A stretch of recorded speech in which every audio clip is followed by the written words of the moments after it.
오늘 우리에게 주시는 하나님의 말씀은 마가복음 10장 46절에서 52절까지의 말씀입니다.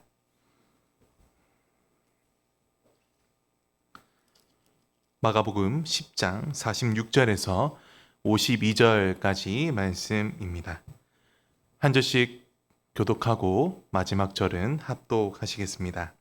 그들이 여리고에 이르렀더니 예수께서 제자들과 허다한 무리와 함께 여리고에서 나가실 때에 디메오의 아들인 맹인거지 바디메오가 길가에 앉았다가 나사렛 예수시란 말을 듣고 소리질러 이르되 다윗의 자손 예수여 나를 불쌍히 여기소서 하거늘. 많은 사람이 꾸짖어 잠잠하라 하되 그가 더욱 크게 소리질러 이르되 다윗의 자손이여 나를 불쌍히 여기소서 하는지라.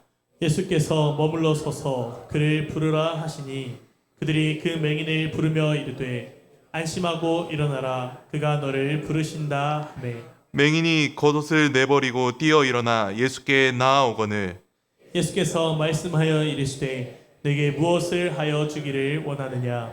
맹인이 이르되 선생님이여 보기를 원하나이다. 예수께서 이르시되 가라 내 믿음이 너를 구원하였느니라 하시니 그가 곧 보게 되어 예수를 길에서 따르니라. 아멘. 아멘. 성도 여러분, 혹시 포르투갈 작가 하면 좀 떠오르시는 분이 좀 계십니까? 사실 우리나라에서는 이 포르투갈 작가가 그렇게 많이 알려져 있지는 않습니다.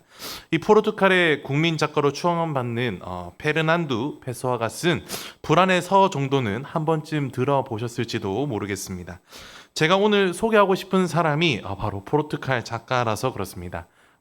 포르투갈의 소설가로서 1998년에 노벨 문학상을 받았던 주제 사라마구라는 소설가입니다. 한번 사진을 한번 보여주시겠습니까? 주제 사라마구라는 소설가는 이렇게 생겼습니다. 사실 이 소설가가 한국에 좀 알려지게 된 것은 지난 2008년도 약 10몇 년 전에 개봉되었던 눈먼 자들의 도시라는 영화 때문이었습니다. 그래서 이 영화가 바로 이 소설가의 책인 눈먼 자들의 도시를 이렇게 영화로 만든 것이었습니다.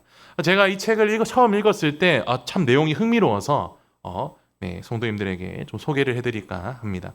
이 소설의 처음은 어떤 남자가 운전을 하고 있다가 갑자기 신호등을 기다리는데 눈이 멀어버리게 됩니다. 한순간에 눈이 안 보이게 된 것이죠. 그래서 깜짝 놀라서 눈이 더 이상 안 보이게 되니까 도움을 요청하기 시작합니다. 그래서 이 눈먼 사람을 어떤 사람이 이제 도와주겠다 해서 이 사람을 집까지 데려다 주는데, 알고 보니까 그 사람이 집까지 데려다 주는 건 좋았는데 이 도와준 사람이 이 사람이 눈이 멀었다는 것을 이용해서 그만 그 사람의 차를 훔쳐가지고 달아납니다. 그래서 이제 이 사람은 차를 잃고 눈도 잃었는데 이제 안과 의사를 만나게 됩니다.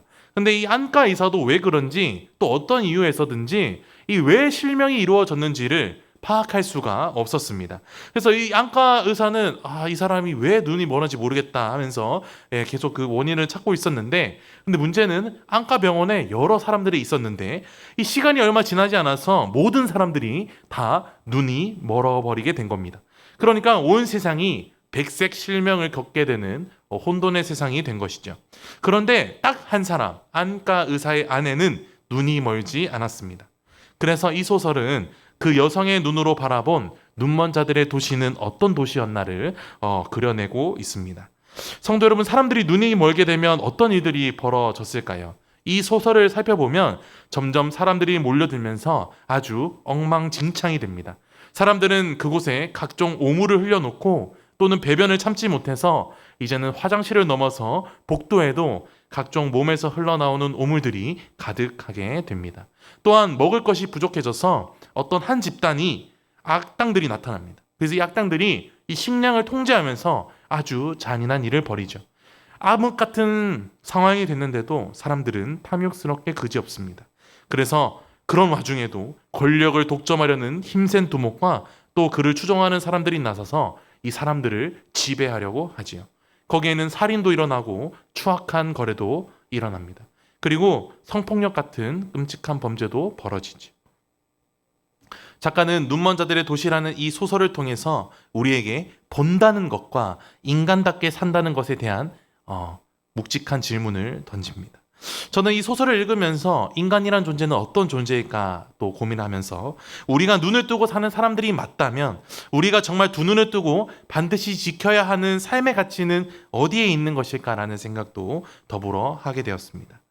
프랑스의 철학자 메를로 퐁티라는 사람은 세상은 보이는 것과 보이지 않는 것이 직조물처럼 얽혀 있다라고 말한 적이 있습니다. 즉 보이는 세계는 우리 눈에 감각적으로 잡히는 물질 세계를 의미하고 보이지 않는 세계는 정서적이고 또는 영적인 세계를 의미한다고 그는 설명합니다. 그런데 슬프게도 세상의 많은 사람들은 눈에 보이는 물질 세계에 갇혀 살아가고 있습니다. 눈에 보이는 세상은 당장 눈에 보이니까 먹음직도 하고 보암직도 해서 참 좋아 보입니다. 그래서 사람들은 그런 물질적인 세계에 또 가치에 자신의 인생을 걸겠다라고 다짐하죠. 하지만 눈에 보이는 물질 세계는 달콤해 보이지만 결국 조금만 시간이 지나고 나면 우리의 불행이 바로 거기서 비롯됐다는 것을 쉽게 깨닫곤 합니다. 그래서 이미 사도 바울은 이렇게 말씀했습니다. 고린도후서 4장 18절 말씀해 보시면 우리가 주목하는 것은 보이는 것이 아니요 보이지 않는 것이나 보이는 것은 잠깐이요 보이지 않는 것은 영원함이라 이렇게 말했습니다. 오늘 함께 자리한 사랑하는 성도 여러분, 저는 오늘 이것을 말하고자 합니다. 두 눈을 뜨고 살아가는 우리의 인생의 여정 속에서 우리는 과연 무엇을 바라보고 무엇을 추구하고 살아왔는지 먼저 되돌아보는 시간이 되기를 바랍니다. 그래서 우리 영원히 눈이 머물러야 할 곳에 우리의 시선을 고정시키고자 결단하는 이 시간 되기를 주님의 이름으로 축원합니다. 첫째로 예수님은 우리의 몸뿐만 아니라 마음과 영혼까지 회복시키시는 치료자이십니다. 성도 여러분, 예수님을 한번 떠올려 보십시오. 예수님께서는 정말 셀 수 없이 많은 병자들을 치유하셨습니다. 다른 병자들을 치유하신 수많은 이야기들이 더 있지만 그 이야기들을 다 살펴본다면 복음서 4권은 한참 모자랄 것입니다. 그래서 성경에 나오는 예수님의 치유 사건을 볼 때는 우리는 왜 치유 사건, 그 많은 치유 사건 중에 왜 하필 이 이야기를 여기서 우리에게 말씀하고 있는지를 잘 살펴보아야 합니다. 이런 점에서 오늘 본문에 예수님께서는 한 눈먼 사람을 치유해 주십니다. 오늘 본문의 이야기를 먼저 살펴보기 전에 마가복음 8장 22절 말씀을 읽겠습니다. 벳세다의 이름에 사람들이 맹인 한 사람을 데리고 예수께 나와 손 대시기를 구하거늘. 예수님께서는 오늘 바디메오 이전에도 벳세다에서도 한 눈먼 사람을 고쳐주셨습니다. 이 기적 사건에 이어서 오늘 본문에서도 이 바디메오 눈먼 사람을 고쳐주는 이야기가 나오고 있습니다. 그러면 성도 여러분, 이 두 사건 사이에는 어떤 이야기가 있을까요? 바로 마가복음에서 가장 핵심적인 사건, 곧 제자도에 관한 예수님의 가르침이 나옵니다. 바로 예수님께서 제자들에게 자신의 고난과 죽음 그리고 부활에 대해서 예고하신 것과 그에 따른 제자들의 반응이 바로 이 눈먼 자를 고치신 치유 사건 사이에 나온다는 것입니다. 정리하자면 앞을 볼 수 없었던 이 두 사람은 육체적으로는 눈이 멀었었지만 제자들은 육체적으로는 앞을 볼 수 있었지만 영적으로는 눈이 멀어버린 사람들이라는 것을 성경은 우리에게 증언해 주고 있습니다. 그리고 성경은 이 예수님께서 육체적으로나 영적으로나 눈먼 사람들을 고쳐주시는 또 우리의 몸뿐만 아니라 마음과 영혼까지 치유하시는 분임을 우리에게 잘 말씀해 주고 있습니다. 오늘 본문에 보면 예수님께서 여리고에 가셨다가 나오는 길에 한 눈먼 사람을 만나게 됩니다. 마가는 그 눈먼 사람을 이렇게 소개합니다. 마가복음 10장 46절 말씀을 우리 함께 읽겠습니다. 그들이 여리고에 이르렀더니 예수께서 제자들과 허다한 무리와 함께 여리고에서 나가실 때에 디모의 아들인 맹인 거지 바디메오가 길가에 앉았다가. 아멘. 46절의 말씀에 보시면 디메오의 아들인 맹인 거지 바디메오가 길가에 앉았다고 합니다. 성도 여러분, 혹시 그 찬양을 이 찬양을 아시는지 모르겠네요. 예수님이 말씀하시니 바디메오가 눈을 떴다네.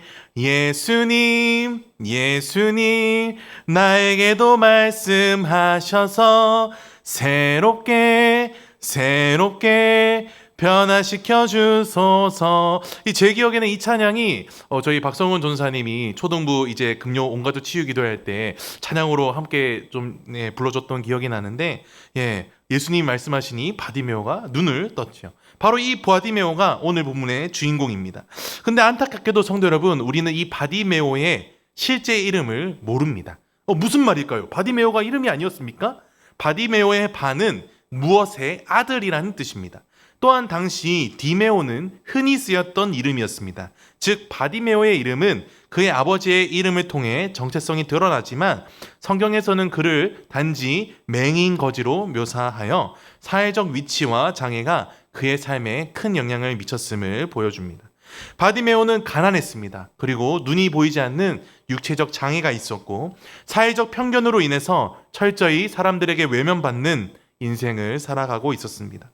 앞을 못 보는 데다가 거지로 평생을 구걸해야 살아야 했던 이 바디메오는 매일같이 길거리에 나와 양식을 구걸하는 비참한 삶을 살고 있었죠.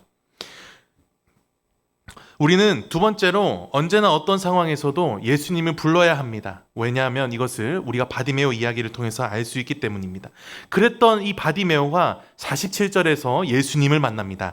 마가복음 10장 47절 말씀해 보시면 나사렛 예수시란 말을 듣고 소리질러 이르되 다윗의 자손 예수여 나를 불쌍히 여기소서 하거늘. 바디메오는 길거리에 있으면서 군중들이 나사렛 예수가 왔다는 것을 들었습니다. 그 순간 바디메오는 누구보다 큰 목소리로 외칩니다. 다윗의 자손 예수여 나를 불쌍히 여기소서. 자신의 생존과 안녕을 위해 사람들에게 소리쳤던 바디메오의 언어가 이제 주님을 향해 자비를 구하는 거룩한 언어로 바뀐 것이죠. 바디메오가 이렇게 외치자 어떤 일이 일어납니까? 사람들이 웅성웅성거리기 시작합니다. 또 바디메오를 꾸짖습니다. 48절 말씀입니다. 많은 사람이 꾸짖어 잠잠하라 하되 그가 더욱 크게 소리 질러 이르되 다윗의 자손이여 나를 불쌍히 여기소서 하는지라. 많은 사람들이 그렇게 소리치는 바디메오를 꾸짖으면서 조용히 좀 하시오, 잠잠하시오 라고 말합니다. 아마도 길가의 맹인거지가 당시에 슈퍼스타였던 예수님께 말을 거는 것을 못마땅하게 여겼나 봅니다. 너 같은 사람이 낄 자리가 아니야, 장애인은 저리 비켜 하면서 말이죠. 그러나 성도 여러분, 그 많은 사람들의 조롱과 야유에도 불구하고 바디메오는 멈추지 않습니다. 오히려 더 크게 소리를 지릅니다. 그는 다른 어떤 것보다 예수님을 만나고자 하는 강한 의지가 있었습니다. 바디메오는 세상들의 그런 사람들의 조롱과 야유에 주눅들지 않았습니다. 사랑하는 성도 여러분, 우리도 이렇게 해야 합니다. 우리 삶의 신앙을 방해하고 멈춰 세우려는 요소가 얼마나 많습니까? 세상은 우리를 주눅들게 만들기도 하고 예수님을 믿는 것이, 교회에 다니는 것이 부끄러운 일처럼 만들기도 합니다. 그러나 그 어떤 말로도, 그 어떤 상황으로도 주님을 부르는 우리들의 외침이, 또 기도가 멈춰서는 안 됩니다. 언제나 어떤 상황에서도 주님을 찾고 주님께 부르짖는 저와 성도님 되시기를 주님의 이름으로 축복합니다. 다음으로는 놀랍기도 하지만 좀 이상한 점입니다. 성도 여러분, 만약 여러분들이 나사렛 예수가 왔다는 얘기를 들었다면 뭐라고 소리를 쳤어야 했을까요? 당연히 나사렛 예수여 나를 불쌍히 여기소서라고 나사렛 예수를 부르는 것이 맞습니다. 그런데 이상하게도 바디메오는 나사렛 예수가 왔다는 이 군중들의 말을 듣고는 다윗의 자손 예수여 나를 불쌍히 여기소서라고 소리를 외치고 있습니다. 마가복음에서 예수님을 향해 다윗의 자손이여라고 부른 것은 오늘 본문의 바디메오가 유일합니다. 제자들을 포함해서 그 많은 사람들은 두 눈을 멀쩡히 뜨고도 예수님이 누구신지 몰라봤지만, 그래서 그저 예수님의 출신을 나타내는 나사렛 예수가, 기적을 펼치시는 예수가 그들이 볼 수 있는 전부였지만, 바디메오는 비록 그의 눈이 멀었어도, 단 한 번 예수님을 만난 적이 없었어도, 지금껏 거짓 신세로 사람들에게 구걸하며 살아왔어도 단번에 그가 이스라엘이 기다려온 다윗의 자손, 곧 메시아인 것을 직감적으로, 영적으로 알았던 것입니다. 바디메오는 비록 맹인이었지만 예수님에 대해 깊은 신앙과 이해를 가지고 있었고, 눈에 보이지 않는 대신 믿음의 눈으로 예수님을 바라보며 자신의 구원이 이 예수님께 달려있음을 깨달았던 것이죠. 세 번째로, 예수님을 만나면 사람의 인생이 변화됩니다. 이렇게 바디메오의 외침을 들었던 예수님께서는 어떻게 반응하십니까? 49절 말씀을 우리 함께 읽겠습니다. 예수께서 머물러 서서 그를 부르라 하시니 그들이 그 맹인을 부르며 이르되 안심하고 일어나라 그가 너를 부르신다 하매. 예수님은 이 바디메오의 간절한 외침을 듣고 바디메오를 부르십니다. 사실 예수님은 바디메오를 외면하실 수 없었습니다. 그분의 양들을, 자녀들을 사랑하시는 주님께서 어떻게 바디메오의 외침을 외면하실 수 있겠습니까? 예수님께서는 고통 가운데 있는 사람들을 외면하지 않으시는 분입니다. 그 모습이 마태복음 9장 36절에 잘 나타나 있습니다. 우리 마태복음 9장 36절도 같이 읽어보겠습니다. 무리를 보시고 불쌍히 여기시니 이는 그들이 목자 없는 양과 같이 고생하며 기진함이라. 예수님은 사람들을 보실 때 그들의 겉모습을 보지 않으셨습니다. 그들의 아픔을 보셨습니다. 그들의 상처를 보셨습니다. 그들이 얼마나 지치고 힘들어 있는지를 아셨습니다. 그리고 주님은 자신의 창자가 끊어지는 것처럼 그들을 불쌍히 여기셨습니다. 주님은 바디메오도 불쌍히 여기셨습니다. 사람들은 그의 외침을 막으려고 했지만 예수님은 그의 외침을 들으셨습니다. 사람들에게는 그저 길가에 앉아있는 맹인 한 사람, 맹인 거지에 불과했지만 예수님께서는 외면할 수 없었던 사랑하는 한 영혼이었기 때문입니다. 사랑하는 성도 여러분, 이것이 우리가 예수님께 나아갈 수 있는 이유입니다. 주님은 우리를 불쌍히 여기십니다. 우리가 힘들 때, 우리가 아플 때, 우리가 넘어졌을 때, 아무도 우리의 마음을 알아주지 않는 것처럼 느껴질 때에도 예수님은 우리를 외면하지 않으십니다. 성도 여러분, 그러므로 바디메오처럼 예수님을 향해 부르짖으시기를 바랍니다. 다윗의 자손 예수여 나를 불쌍히 여기소서라고 말입니다. 우리의 간절한 외침을 들으시고 우리를 부르시는 분, 우리의 아픔을 아시고 치료하시는 분이 바로 예수님이시기 때문입니다. 마지막으로 우리는 우리의 겉옷을 버리고 예수님을 따라가야 합니다. 주님이 바디메오를 부르시자 바디메오는 그에게 있어서 가장 중요하고도 절실한 무언가를 버립니다. 그것은 무엇인가요? 50절 말씀입니다. 맹인이 겉옷을 내버리고 뛰어 일어나 예수께 나아오거늘. 바디메오가 버린 것이 무엇입니까? 바로 자신의 겉옷이었습니다. 당시 거지들에게 겉옷은 단순한 옷이 아니었습니다. 겉옷은 날이 추울 때는 바람과 추위를 막아주는 코트 역할을 했고 햇빛이 뜨거울 때면 그늘막이 되기도 했습니다. 갑자기 비라도 쏟아질 때는 이 겉옷이 우비 역할을 하기도 했습니다. 그리고 바디메오는 거지이기 때문에 이 겉옷으로 잠을 잘 때는 이불이 되었던 것입니다. 바디메오에게 있어서 겉옷은 생계 유지를 위해서 없어서는 안 돼, 절대 버려서는 안 돼, 자신의 삶의 전부였던 것입니다. 우리가 잘 알고 있는 부자 청년은 재물을 버릴 수 없어서 예수님을 따라가지 못했습니다. 마가복음 10장 22절 말씀에 보시면 그 사람은 재물이 많은 고로 이 말씀으로 인하여 슬픈 기색을 띠고 근심하며 가니라. 그저 슬퍼하고 근심하며 떠나간 것이 부자 청년의 마지막 뒷모습이었다면 바디메오는 그의 삶의 전부를 버립니다. 부자 청년에게 그 많은 재물이 삶의 전부였듯이 바디메오에게는 이 겉옷이 전부였는데 바디메오는 예수님의 부르심에 어떤 망설임도 없이 자신의 전부를 버리고 예수님께 달려갑니다. 저와 이 자리에 있는 성도님들 모두 우리의 전부인 겉옷보다 먼저 주님을 찾으시기를 소망합니다. 바디메오처럼 주님의 뒤를 쫓아가기를 주님의 이름으로 축복합니다.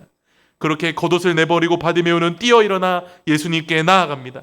그리고 예수님께서 그에게 이렇게 물으십니다. 너에게 무엇을 해주기를 원하느냐? 예수님의 말씀에 바디메오는 이렇게 주님께 고백합니다.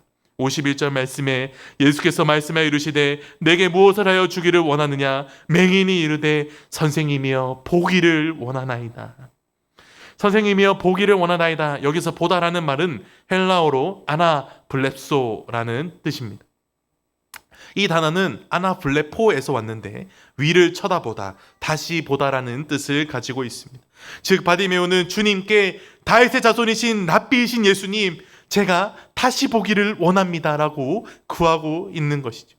바디메오의 가장 자신의 소원이었던 보는 것을 주님께 구했던 것입니다. 바디메오의 이 간절한 소원을 듣고 주님은 이렇게 말씀하십니다. 52절 말씀을 우리 함께 읽겠습니다. 예수께서 이르시되 가라 내 믿음이 너를 구원하였느니라 하시니 그가 곧 보게 되어 예수를 길에서 따르니라. 사랑하는 성도 여러분, 그렇게 눈을 뜬 바디메오에게 주님은 52절에서 가라! 내 믿음이 너를 구원하였다라고 말씀하셨습니다. 예수님은 가라고 하셨습니다. 이제 눈이 보이는 바디메오는 어디든지 갈 수 있습니다. 자기가 가보고 싶었던 것, 보고 싶었던 것 어디든지 갈 수 있었습니다. 하지만 바디메오는 가지 않습니다. 성경은 말하기를 그가 곧 보게 되어 예수를 길에서 따랐다고 감격스러운 보도를 우리에게 들려주고 있습니다. 바디메오는 예수님이 부르셨을 때 그 부르심에 응답함으로 자신의 전부를 버리고 그 길에서 예수를 따르는 사람이 된 것입니다. 성도 여러분, 부르심에 응답해서 예수님의 뒤를 따르는 사람을 우리가 뭐라고 부릅니까? 바로 제자라고 부릅니다. 바디메오는 예수님의 제자가 되었습니다. 그것도 예수님의 최종 목적지인 예루살렘까지 말이지요. 그 마지막 동참에 이 맹인 거지가 예수님의 마지막 여정에 동참하는 제자가 된 것입니다. 그 쓸쓸하고도 고독한 고난의 길과 가시밭과 같은 길을 주님과 함께 걸어가고자 바디메오는 예수님을 따라 나섰습니다. 성도 여러분, 제가 서두에 언급했던 소설 눈먼 자들의 도시의 마지막 장면에 가면 이제 사람들이 모두 눈을 뜨게 됩니다. 참 다행이지요. 그런데 이 소설의 주인공은 그렇게 눈을 다시 뜨게 된 것을 자각하지 못합니다. 왜냐하면 이 사람은 눈이 멀었을 때 얼마나 끔찍한 일이 일어났는지를 이미 똑똑히 보았기 때문입니다. 그러면서 마지막에 그의 남편에게 이런 말을 합니다. 나는 우리가 처음부터 눈이 멀었고 지금도 눈이 멀었다고 생각해요. 볼 수는 있지만 보지 않는 눈먼 사람들이라는 거죠. 사랑하는 성도 여러분, 볼 수는 있지만 보지 않는 눈먼 사람들. 어쩌면 지금껏 우리의 신앙은 여전히 눈이 멀어 있는지도 모르겠습니다. 그러나 오늘 말씀을 통하여 우리의 좋은 치료자 되시는 메시아, 다윗의 자손, 예수 그리스도를 붙잡고 그분을 향하여 부르짖고 기도하는 저와 성도님 되시기를 소망합니다. 예수님께서는 우리의 모든 상황과 우리의 아픔을 아십니다. 우리가 예수님께 할 수 있는 고백은 오직 이것밖에 없습니다. 다윗의 자손 예수여, 나를 불쌍히 여겨 주옵소서. 나를 불쌍히 여겨 주옵소서. 주님, 나를 고쳐 주옵소서. 주님, 내가 주님의 자비가 필요합니다. 주님의 은혜가 필요합니다. 나 같은 죄인 살리신 주님의 은혜를 찬양합니다. 우리가 할 수 있는 고백은 주여, 나를 불쌍히 여기소서. 이 바디메오의 고백이 우리의 전부의 고백이 아닐까요? 우리 중 한 사람도 빠짐없이 다윗의 자손으로 오신 예수님께 은혜를 입어 어두웠던 우리의 영혼의 눈이 열리기를 축복합니다. 그리하여 우리 영혼의 눈이 띄어져서 바디메오처럼 예수님의 뒤를 따라가는 예수님의 제자들로 거듭나기를 주님의 이름으로 축원합니다.